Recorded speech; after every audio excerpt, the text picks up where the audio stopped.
3, 2, 1.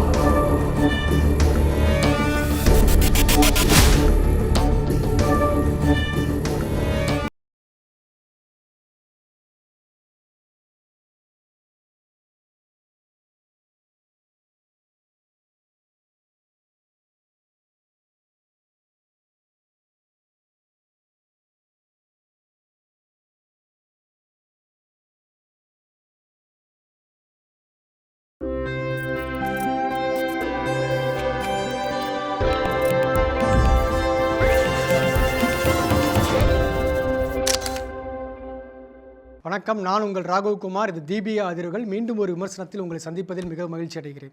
இப்போது ட்ரெண்டிங் அப்படின்ற ஒரு விஷயம் வந்து நம்மகிட்ட இருக்குது. இப்போ ட்ரெண்டிங் அப்படிங்கிறோம், அது வைரல் ஆகுதுன்றது பேசுகிறோம். இப்போ யூடியூப்பில் ஒரு விஷயத்தை பார்க்குறோம், நம்ம ஃபேஸ்புக்கில் பார்க்குறோம், ட்விட்டரில் பார்க்குறோம். இந்த மாதிரி விஷயங்கள் வந்து இந்த உலகம் முழுக்க இருக்குது.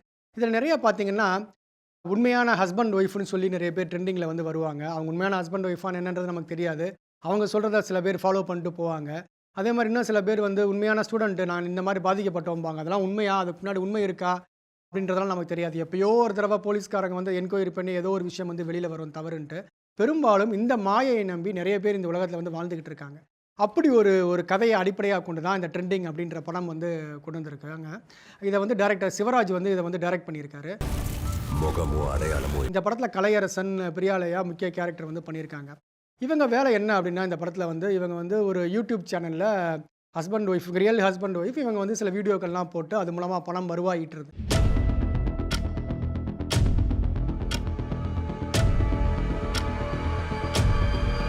இதுதான் இவங்களுடைய வேலை. இது வித்தியாசமாக பண்ணுவாங்க. ரியல் ஜோடி. ஸோ இது மூலமாக இவங்களுடைய பண்ணக்கூடிய அந்த நிகழ்ச்சிகள் மூலமாக, இவங்க போடக்கூடிய வீடியோக்கள் மூலமாக இவங்க நிறைய ட்ரெண்டிங் ஆகுது ட்விட்டர்லேயும் யூடியூப்லேயும். இது மூலமாக அவங்களுக்கு வருமானம் வருது. திடீர்னு ஒரு நாள் இவங்களுடைய யூடியூப் கணக்குகள், ட்விட்டர் கணக்குகள்லாம் முடக்கப்படுது. அப்போ வந்து என்ன ஆகுதுன்னா, இவங்க வாங்கி வச்சிருந்த கடன் நிறையா வாங்கியிருக்காங்க. இதனால் என்ன பண்ணுறதுன்னு தெரியாமல் 2 பேரும் முழிக்கிறாங்க. ஒரே வீடியோ நம்மளையும் நம்ம சேனலையும் சர்றன்னு தூக்கி விட்டுரும். நாமளும் புதுசா ஏதா பண்ணணும். நீ என்ன லூசா?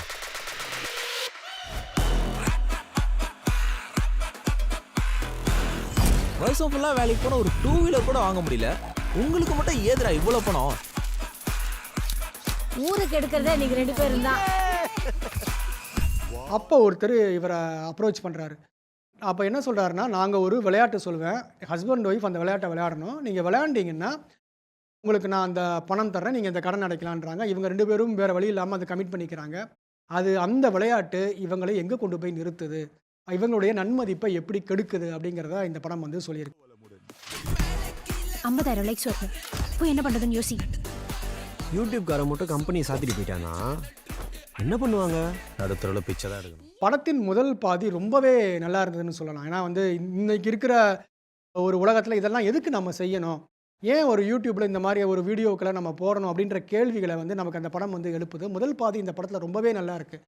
அவங்க கொண்டு போய் காட்சிகளை நகர்த்துறதாகட்டும், கடைசியில் ஒரு இடத்துல வந்து ஒரு சிக்கலில் இவர் மாட்டிக்கிறதாகட்டும், இதெல்லாம் ரொம்ப நல்லா இருக்குது. 2வது பாதி வந்து கொஞ்சம் சிறிதளவு வந்து தொய்வை ஏற்படுத்துது.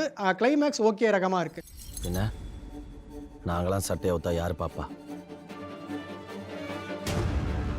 காதலுக்கு எது ரொம்ப முக்கியமானதுன்னு தெரியுமா அர்ஜுன்? ஒருத்தர் புரிஞ்சுக்கிறது.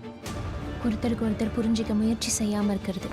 படம் முழுவதும் வந்து இவர் இன்னும் கொஞ்சம் ஆழமாக வந்து சிவராஜ் டைரக்டர் வந்து ஆழமாக வந்து யோசிச்சிருந்தார் அப்படின்னா, இடையில் இருக்கக்கூடிய அந்த சிறிய அந்த அளவில் இருக்கக்கூடிய அந்த இடைவேளைக்கு அப்புறம் வரக்கூடிய ஒரு சின்னதாக ஒரு தொய்வு இருக்குன்னு சொன்னேன் இல்லையா, அதை வந்து அவர் சரி பண்ணியிருக்கலாம். சரி பண்ணியிருந்தாலும் இன்னும் ஒரு சிறப்பான ஒரு படமாக வந்திருக்கும். இது ஒரு கிளைமேக்ஸ் காட்சியை பொறுத்த வரைக்கும் நாம் ஓரளவு யூகிக்க முடிகிறதா இருக்குது சில இடங்களில். அது இந்த படத்துக்கு கொஞ்சம் ஒரு மைனஸ் பாயிண்ட். ஆனால் படத்தை நகர்த்திய விடம் ஓவராலாக நல்லா இருக்குது. ஒரு 60% படங்கள் வந்து நல்லா நகர்த்தப்படிருக்கு. 40% வந்து ஓரளவுக்கு மீடியமாக தான் இந்த படத்தை நகர்த்தி இருக்காது. இவ்வளோ நாளாக ஆன்லைனில் உங்கள் ஃபேக்கான எமோஷன்ஸை நீங்கள் தான் ஒத்துக்கிட்டு இருந்தீங்க. Please Meera, focus. ஆனால் இப்போ தான் உங்கள் உண்மையான எமோஷன்ஸையே நீங்கள் விற்க ஆரம்பிச்சிருக்கீங்க. படம் முழுவதும் இந்த படத்தை நல்லா நகர்த்தியிருந்தால் இந்த படம் வந்து நல்லா இருந்திருக்கும். கலையரசனுக்கு ரொம்ப நாளைக்கு அப்புறம் ஒரு வெற்றி தேவைப்படக்கூடிய ஒரு இடத்துல இருக்கார். இந்த படம் கலையரசனுக்கு வெற்றி படமா அப்படின்றது சொல்கிறத விட, கண்டிப்பாக இந்த படம் வந்து அவருடைய கரியரில் ரொம்ப முக்கியமான படம். கலையரசனுக்கு வந்து இந்த படம் கலையரசனுக்கு பேசப்படும். அவருடைய எடுத்துக்கிட்ட கரியரில் கண்டிப்பாக கலையரசன் அப்படின்றவர் வந்து மறுபடியும் இருக்கார் அப்படின்னு சொல்கிறதுக்கு இந்த படம் உதவும். அதாவது வெற்றி படம் என்பது இன்னும் ரசிகர்கள்லாம் தீர்மானிக்கணும். ஆனால் கலையரசன் என்ற நடிகர் வந்து இன்னும் நடிச்சுக்கிட்டு இருக்கார், அவருடைய இன்னும் நல்ல படங்கள் வருது அப்படிங்கிறத சொல்கிறதுக்கு இந்த படம் வந்து ஓரளவு ட்ரெண்டிங் படம் வந்து நிற்கும். பிரியாலயா ஹீரோயினாக நடிச்சிருக்காங்க. அவங்க ரொம்பவே நல்லா நடிச்சிருக்காங்க. இன்றைக்கி இருக்கிற பெண்கள் வந்து யூடியூப்பை எப்படி அணுகுறாங்க, ஒரு பேஜஸை வந்து லைக்கில் எப்படி பார்க்குறாங்க அப்படிங்கிற ஒரு விஷயத்தையும் அவங்க வந்து சொல்கிறாங்க. நம்மளுடைய அந்தரங்கங்கள் திருடப்படுது அப்படிங்கிற ஒரு விஷயம் வந்து நமக்கு மறுபடியும் தெரியறதே இல்லை. இந்த யூடியூப்பில் நம்ம பேசுகிறதாகட்டும், நம்மளுடைய ட்விட்டரில் நம்ம பண்ணுற பதிவுகளாகட்டும், நம்மளுடைய அந்தரங்கங்கள் வந்து திருடப்படுது, நம்மளை யாரோ பார்த்துக்கிட்டு இருக்காங்க அப்படிங்கிற ஒரு உணர்வு வந்து நமக்கு வரணும். ஸோ அந்த உணர்வை இந்த படம் கொடுக்குது கண்டிப்பாக. படத்தில் ஒரு சில குறைகள் இருந்தாலும், சில இடங்களில் சில ஸ்கிரிப்டில் சில லேக் இருந்தாலும், ஒரு உணர்வை வந்து இந்த படம் கொடுக்குது. கண்டிப்பாக இந்த படத்தை நீங்கள் பார்த்துட்டு வந்தீங்க அப்படின்னா, மறுபடியும் நீங்கள் ஒரு யூடியூபராக இருந்தாலோ, அல்லது ட்விட்டரில் நீங்களுடைய ஏதோ பக்கங்களை நீங்கள் போடுறதா இருந்தாலோ, ஏதோ ஷேர் பண்ணுறதா இருந்தாலோ, அல்லது கணவன் மனைவியாக இருந்து நீங்கள் வந்து சில விஷயங்கள் வந்து பகிர்றதா இருந்தாலோ, நீங்கள் ஒரு முறை யோசிப்பீங்க. அந்த யோசனையை இந்த படம் வந்து கொடுத்துருக்கு. ஒரு விழிப்புணர்வை லேசாக இந்த படம் தொட்டு பார்த்துருக்கு. முழுமையான விழிப்புணர்வை ஏற்படுத்திருச்சுன்னு சொல்கிறத விட விழிப்புணர்வை ஒரு தூண்டி விட்டுருக்கு இந்த படம். நீங்கள் எல்லாரும் இந்த படத்தை வந்து கண்டிப்பாக பார்க்கணும். கண்டிப்பாக குடும்பத்தோடையே பாருங்கள். குறிப்பாக தம்பதிகளாகவும் பாருங்கள்.